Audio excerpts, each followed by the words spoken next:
Over to you. Thanks, Liz. Hi, everybody, and welcome to this webinar on neuroscience, motivation and reward. And seeing here lots of familiar faces from the Breakfast Club and also some new people, so welcome. As Liz mentioned, we also run these face-to-face in London with a senior HR group, so we did that last week and had a really interesting discussion about how organizations are applying some ideas or not, as the case may be, on motivation, on reward. So hopefully we will replicate that on this webinar. So for those of you who don't know Head, Heart and Brain, we work in two main areas. One is leadership development, and that includes a lot of HR leadership. And we work really with understanding the findings from science, mainly neuroscience, and weaving those into the work that we do. Increasingly, we're being asked to also work with HR functions on looking at how the findings from neuroscience can inform their policy and practice. And I guess this webinar is quite a kind of interesting example of some of that type of work. So let's start off with a poll to really understand what motivates you. I always think these webinars work best when you've kind of orientated yourself to the topic. So start off this morning, and quite interesting that we've just come back from a bank holiday weekend, so you may be struggling with what motivates you on this Tuesday morning. So have a look at the options and tell us what motivates you.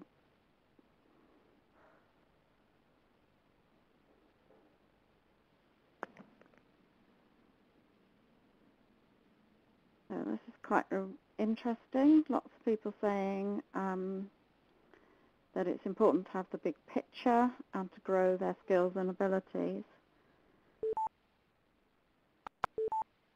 And at the moment, no one voting for deciding how you work. That's really interesting. Part of a team coming up next.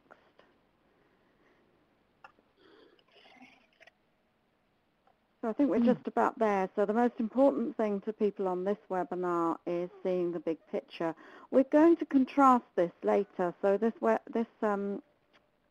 poll will come back. So thank you for doing that. So as we go through what we're talking about this morning, just remember, kind of keep in the back of your mind what was important to you. So what do we mean by motivation? This is a definition by Robin, who was someone who worked a lot in organizational development and culture. And I thought this kind of worked quite well from an organizational point of view, because it seems to bring out three important factors: the level of effort, mainly discretionary effort that someone puts in, the link of that effort to organizational goals, and the link of both of those to the individual sense of satisfaction. And I guess, you know, if we think about our own motivation, it is that we're doing something that we both think is important for the organization as a whole, but it gives us some sense of reward and satisfaction as well. And one of the things we just wanted to kind of cover quickly, and it almost feels like this comes up in almost every webinar we do, is looking at Carol Dweck's work on mindset. So Carol Dweck is a professor at Stanford, and she's found that people tend to have one of two mindsets. So they either have a fixed mindset, they believe that, you know, they've got their talents are born, they're born with them, or they have a growth mindset, so they believe that they can get better at what they're doing. And this is relevant, I think, in motivation and reward, for whether you as an organization are rewarding people for their expertise, for what they're already good at, or you're rewarding them and helping them be motivated towards continually striving to improve. Whichever one of those you're focused on is really going to impact some of the ways in which you plan your policies and execute those in the organization. And I think one of the things about motivation and reward is that we sometimes don't really spend enough time thinking about explicitly what behavior we want as a result of the policies that we've got in place. Can I just stop you there, John? I'm just going to quickly just do a bit of a mute thing because I've got a little bit of interference there. Okay? Okay. Just bear me a second.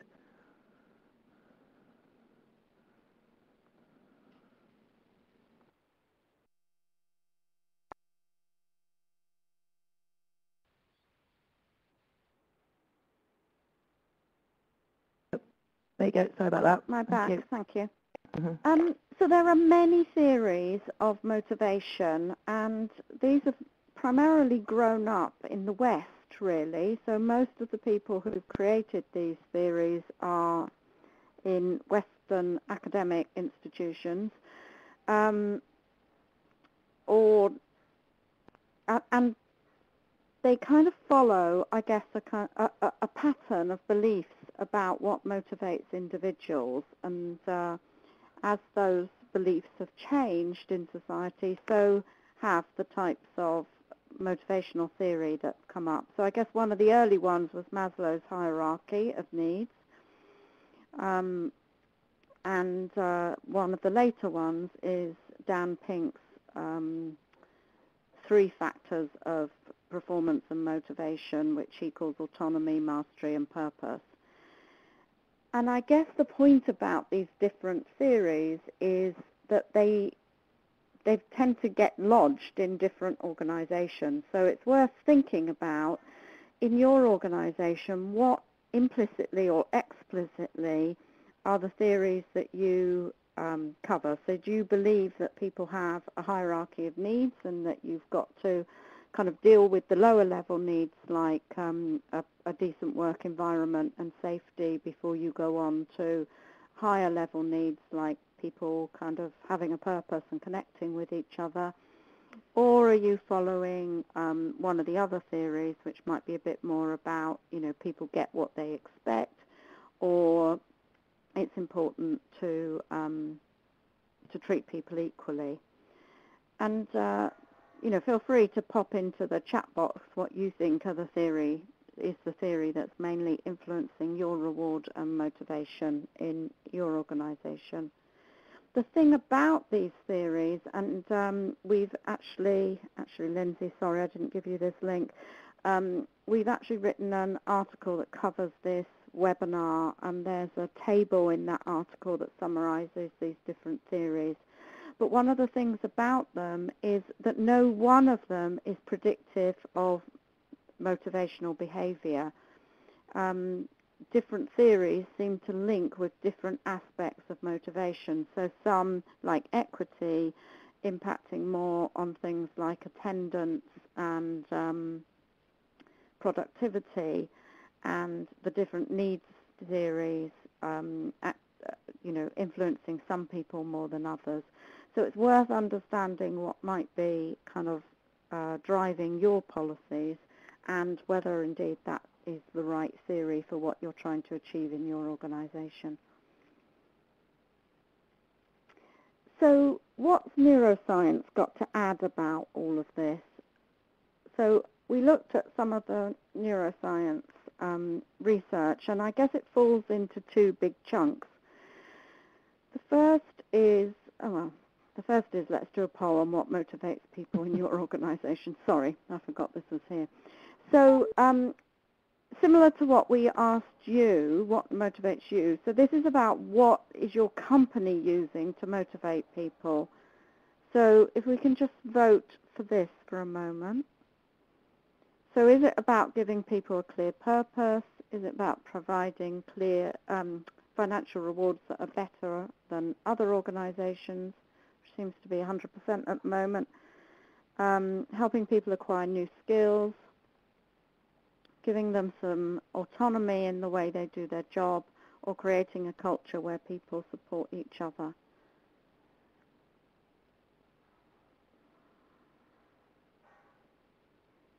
Okay, so we're seeing culture of support and clear purpose as the lead ones at the moment. So this, remember, this is what the company's doing, not what you think is important yourself. Okay, so that's really interesting. I've just got a couple of more people voting here. Liz, can we bring the other poll back? Can we see those side by side? Is that possible? Okay, it should be, hopefully you can both see it, you can all see it now. Brilliant. Can you see it both? Can you see both of them? Yep. Yeah. So if we look at those two side by side, they're different percentages, but the lead one again was seeing the big picture and on what companies are doing, what culture they create. And financial rewards probably comes in third on the company one and barely gets well, one person voted for that on what motivates them personally. We did this at our face-to-face one and actually got quite a different result, which is interesting. So on the face-to-face one, on the company question, by far was the financial rewards, with the other options being quite a long way back from that. And I guess the point of doing this is what neuroscience is showing us is that financial rewards have quite a different role to play than we might think. Okay. And it'd be quite interesting to know, and please kind of pop that into the chat box. So if your company was one of the ones that you said was providing a clear purpose or a clear culture of supporting people, can you just sort of say what sort of sectors you're in? Just pop that into the chat box. Because I have to say our face-to-face session was very dominated by financial services, and that might be why we got quite a lot. Yeah. So looking at what's coming up here, we've got the education sector, got NGOs, we have got financial services, hospitality, manufacturing. Gosh, really wide sweep there. Public sector, really interesting. Thank you for that. Okay, so what's neuroscience got to say? Liz, can I get rid of this? Yeah, just hide him. Okay. So neuroscience looks at this through two kind of big chunks, if you like. So the first is what we would call approach. So being motivated and rewarded by achieving something. And this is mainly controlled by what's called the dopamine system. So dopamine is a neurochemical that's found throughout the brain. And we know that when certain parts of the brain are activated by dopamine, we get a sense of striving to achieve something, so being motivated to achieve something, and a sense of reward. So the two main areas we're talking about here are the nucleus accumbens and the striatum. And most of the research that's been done has looked at those two areas and the different impact that different types of reward achieve. The second area that neuroscience has looked at is what we avoid. So we've talked a lot about threat in these webinars in the past. So again, neuroscience has looked at, what are we motivated to avoid? So there's research that shows that when we avoid punishment, for example, we actually feel a sense of reward in the brain. And this system is really underpinned by serotonin. So at a really basic level, what Dan Pink called motivation 02, actually, is the assumption that we, are motivated to avoid punishment and achieve reward in our environment. And I think a lot of organizations still work with this as an underlying assumption. You know, we will punish you if you don't achieve your goals. You'll get a low performance rating and a low bonus and all of those sorts of things. And we reward you if you do achieve your goals. So you'll get a big rating, a big performance. You'll be held in high esteem in the organization. And you can see Lindsay's here putting some links up to Dan Pink's work if people aren't aware of that.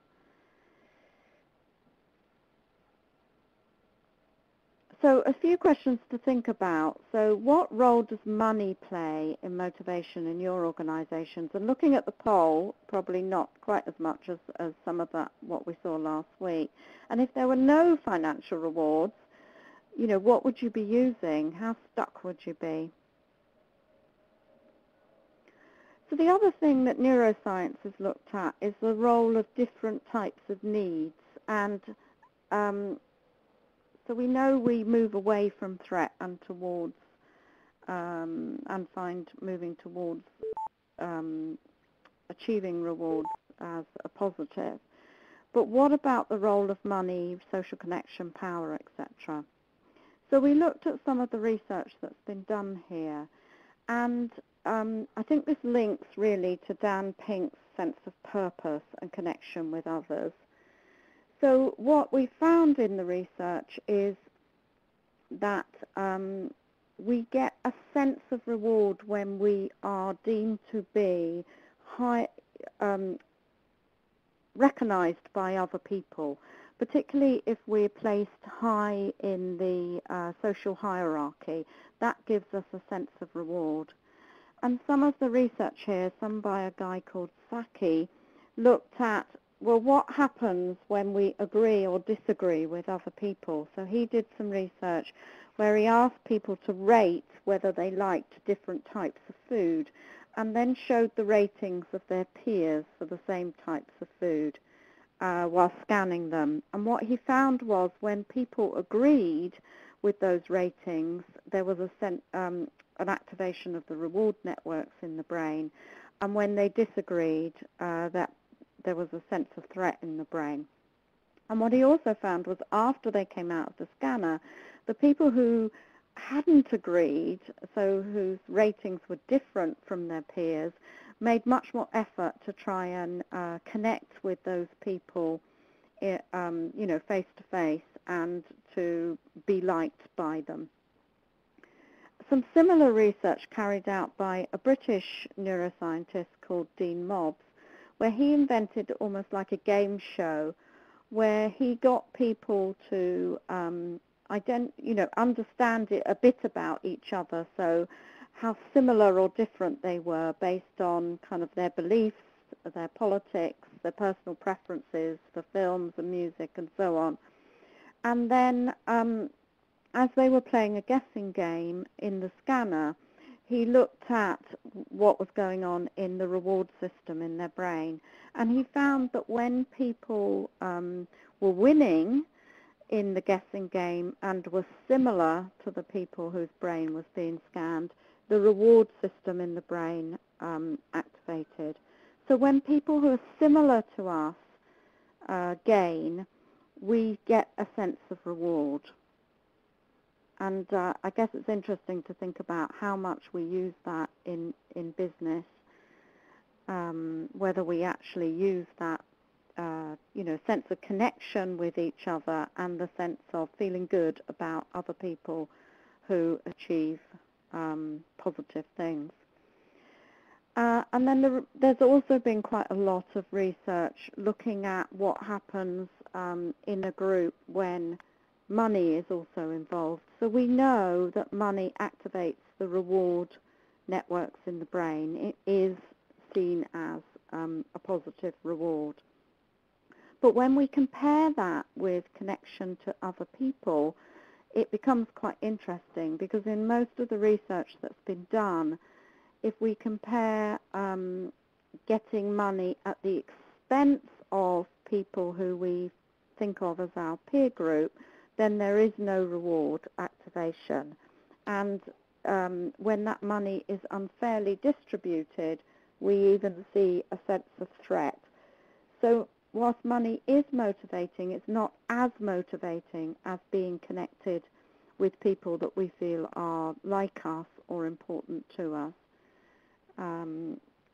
So again, quite interesting when we think about that in the context of business, just how much are we almost pulling one lever more than another. And I'd be quite interesting to see in the chat box here how much people think that we've kind of skewed our reward and motivation policies towards one of these levers more than others. And then the other area that neuroscience has done a lot of work on is looking at what we've created into our core model, which is people get a sense of reward when things are certain, when they've got some options, which in your poll wasn't one of the things that you saw as important, when their reputation is enhanced, so when they're higher in the social hierarchy, and when there's a sense of equity, and we'll talk a bit more about equity in a minute. So I guess what the neuroscience is saying is we have many needs, and part of what's important is to understand at any point in time what are the important needs for a particular individual. So for managers in business, not just to be thinking, I need to give this person more money, but how do I distribute that money alongside what may be other needs for that individual to maximize their motivation and reward. And then the other area that I think is kind of interesting is a piece of research that was done in Europe, in Switzerland, by a guy called John can't remember his name, John Antonakis. And he looked at the role of power. And this isn't a neuroscience research, it's a piece of social psychology. And what he found was when leaders were powerful, when they had more people reporting to them, he asked them to distribute a pot of money. And the way it worked was the more they fairly distributed that money, the more money they actually acquired. So the pot got bigger. And what he found was the more powerful those leaders were, the more likely they were to distribute the money unfairly. So their power created a corrupting influence. And even though it meant the overall amount of money was less, they gave more money to themselves rather than to their team. I thought this was really interesting research when you think about the way things like your reward policies might operate, and the way things like your board compensation committee might operate. Just how powerful are those leaders on those committees, and what are the governance processes you've got in place to ensure that that power is not going to their heads, basically, and meaning that they distribute more of that pot to themselves, to those who are in power, than to individuals across the organization. And in this research, they found that the higher the testosterone levels were of those leaders, the more this inequitable distribution tended to happen. So, testosterone is linked with feelings of power and certainty and aggression.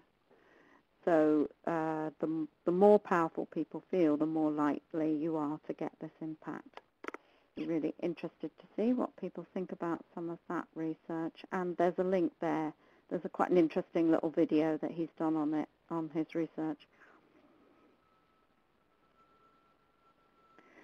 So we mentioned the impact of equity there in John's research, but there's also been lots of studies looking at what happens when rewards are distributed, either equitably or inequitably. And the research seems to show that two things are important here. One is the comparison with others. So, people, and we kind of know this intuitively, people can be very happy with, for example, their pay reward until they find out that someone who they deem puts in a similar amount or less effort than them has been paid more. So people will compare themselves with their peers, with people they deem to be their peers. So it's not that people are comparing themselves across the whole organization.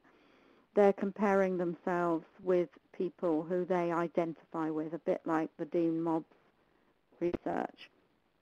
So a trader might compare themselves with a trader, a CEO with another CEO, the receptionist with, their colleague who runs a similar shift.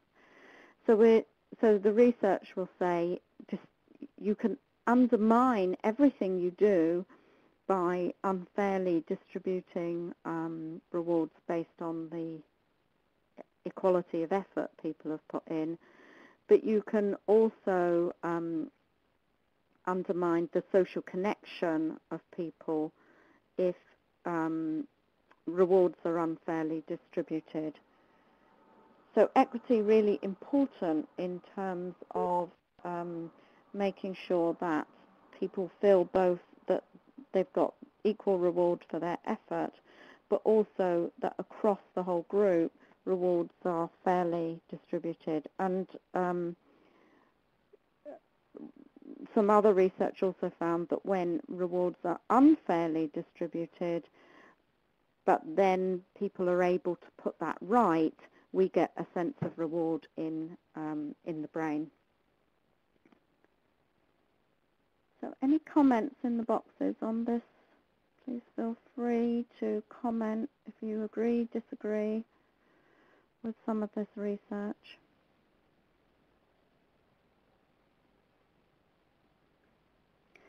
And then the other area that neuroscience has looked at is the role of expectations.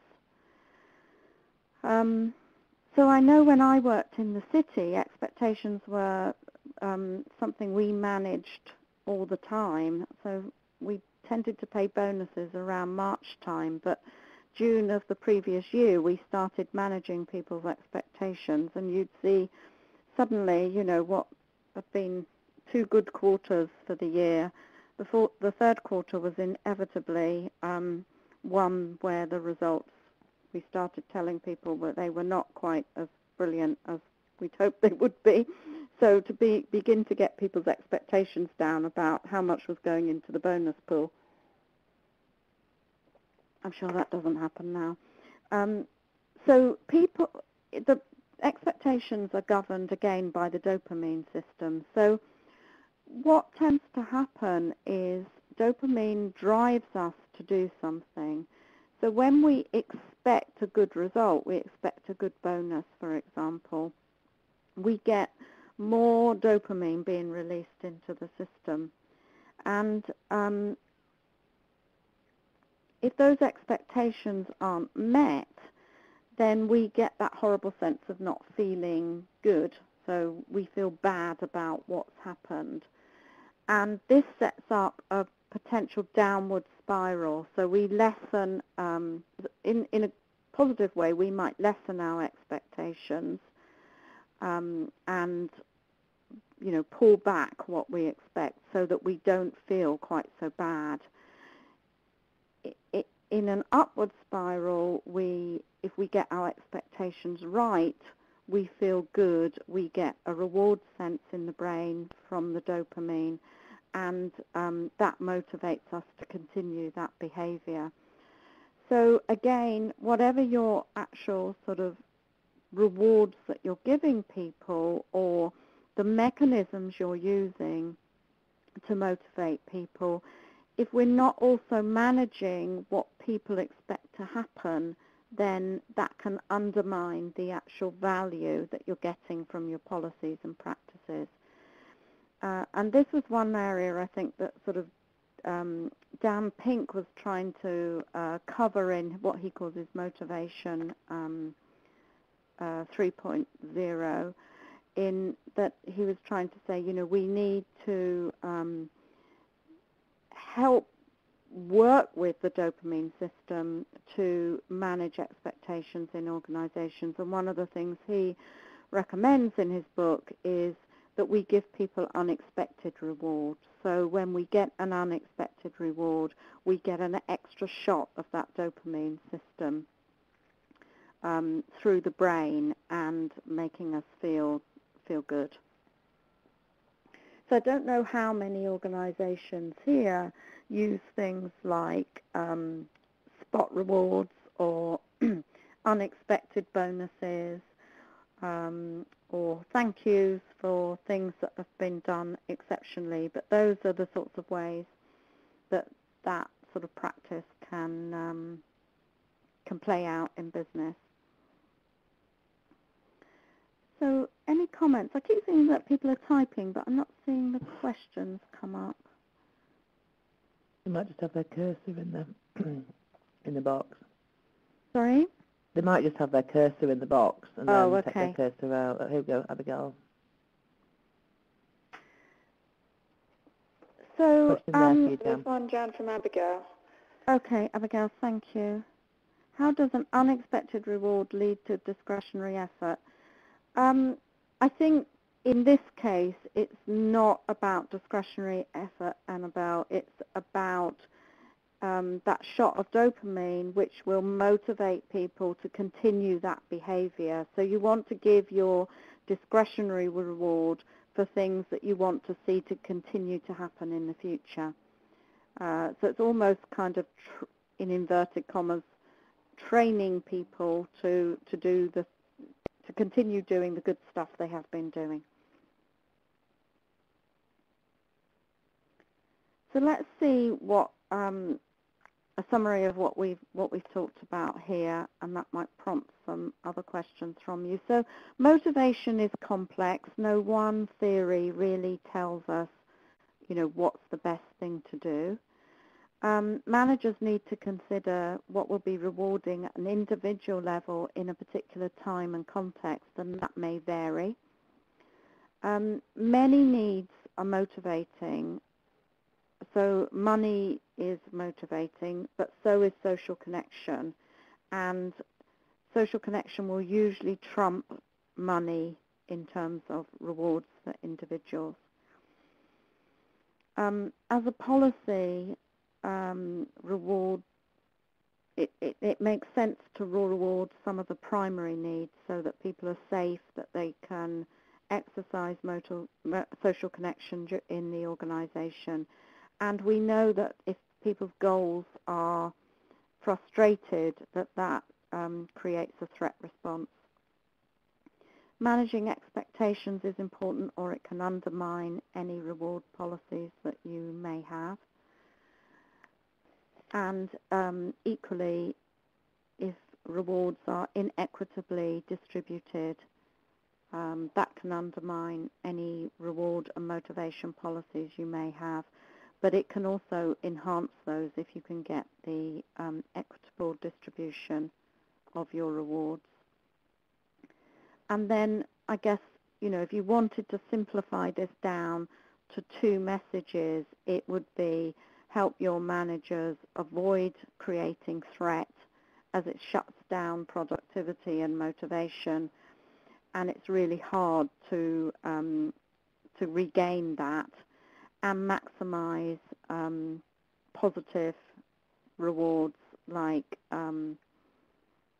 connecting with people or increasing their sense of reputation, their sense of options, and their sense of certainty. And Rachel, you're saying, anyone have experience of asking employees what motivates them and therefore establishing a reward policy from scratch on the back of that? Really interesting question. I'd be very interested to hear if anyone's doing that. Tamsy's saying, not personally, but my organization disconnected performance management from pay based on feedback. Interesting. And introduced a year reward policy in its place. So Tamsy, what sorts of things were in that reward policy? That would be really interesting to know. is I guess one of my questions is anybody actively using social connection as an explicit part of your reward policy? Because to me that seems to be the lever that very few organizations are explicitly rather than implicitly using.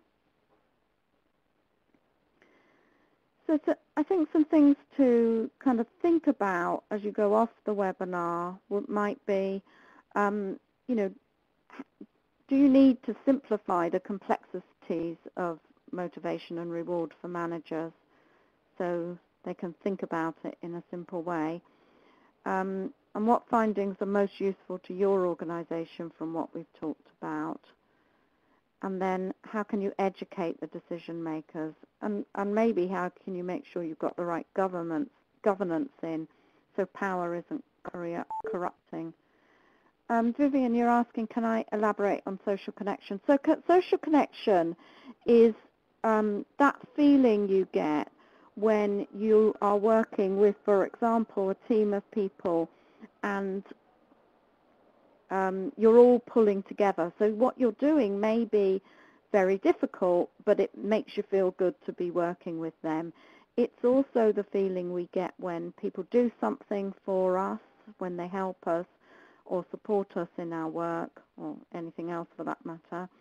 And it's also the feeling that we get when we are praised, for example, or given positive feedback.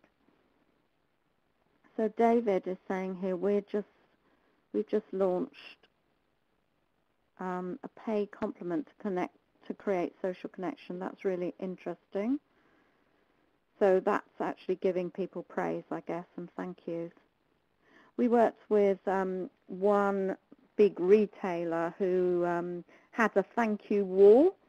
So you could put your thank yous to your teammates who had helped you over the course of your day working in the shop, and put a thank you up there. And people did that in a most creative way, but also in a way that was very visible to everyone else. So they were not only using positive feedback, but also people were gaining status, social status, and social connection from seeing those thank yous up on the wall.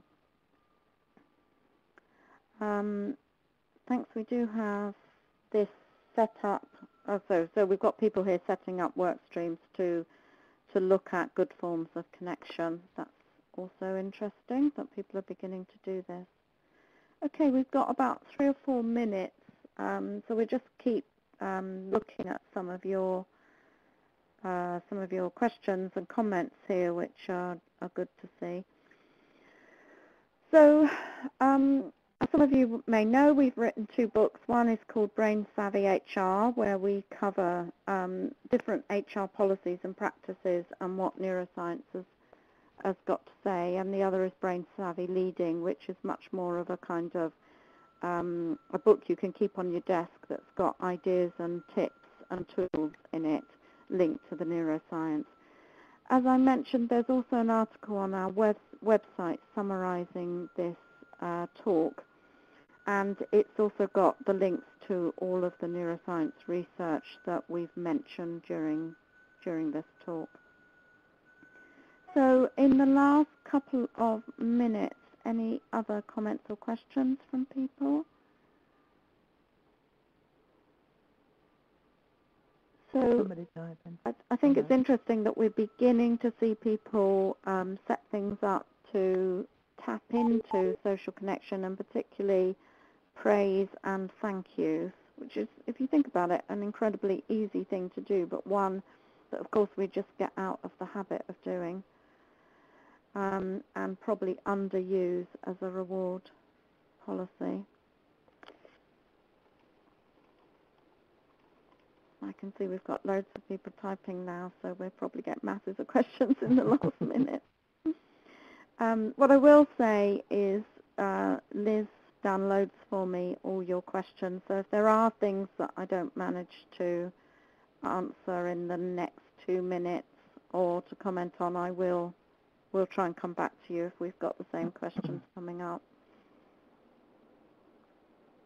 So a few thank yous here from people. Thank you very much for being on it. These webinars don't work without you. And we seem to have someone thinking is having problems with the comments freezing, but it's back now. Liz, have we got a note of what the next one is? We have. I'll just finish off, shall I? Okay, in the last couple of minutes. So there's some questions still coming through. So as Jan said, she'll get back to everybody if there's something that's coming through from sort of now on in. Thank you, everybody. Some really interesting thoughts there, Jan, and like you say, some very easy things to sort of implement almost immediately, isn't it? So giving us some food for thought, I'm sure. If you are, just a sort of a very quick note, if you are reviewing your recruitment process, then please get in touch, whether you're attracting staff or managing your process. There's some numbers up there and some areas where you can get in touch and follow us on Twitter. We've had quite a good steady stream of comments on Twitter as well today, which has been really encouraging. So thank you. And finally, as John mentioned, next month's webinar, Breakfast Club, will be on improving your engagement scores, question mark. There's a bit of tongue-in-cheek there. And how neuroscience can help improve those. So please tune in, and we do look forward to seeing you on future events. Is there anything else you'd like to add? There's still some questions coming through, so I'm sure Jan will get back to you on a one-to-one basis. Something really interesting here, something about DWP introducing e-cards so that managers could say thank you to their staff. Brilliant. Fabulous. Love e-cards. Very good. So thank you. We're just going to close the webinar in a second.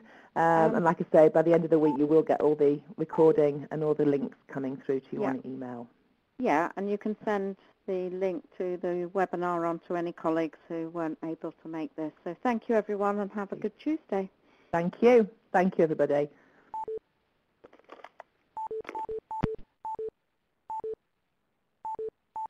I'll ring you back, Jan.